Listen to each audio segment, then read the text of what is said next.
আমি যদি বলি যদি কন্টেন্ট ভালো না হয় আমার সিনেমা দেখতে ভালো লাগে না, মানে I watch all kind of films, but আমি সেটাকে দেখে ডিসাইড করি যে না এই সিনেমাটা আমার ভালো লাগছে না।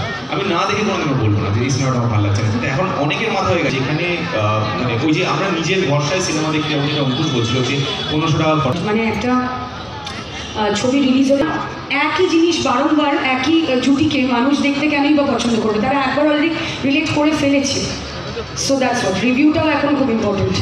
একটা খুব ইন্টারেস্টিং পয়েন্ট রিভিউ। দীপকদাকেও প্রশ্নটা রাখছি, বড়দাকেও রাখছি, সেই সময় কি আনন্দবাজার বা নানান যা পত্রিকা বা জমা সেখানে রিভিউ করে মানুষ বাংলা ছবি দেখবো কি দেখবো না এই ডিসিশনটা নিতে তোমাদের সময়? একটা সময় নিশ্চয়ই নিত হতো, বা ওই সময়টা যখন হতো ছবি এই চৌধুরী পরিবার হতো হিট ছবি সব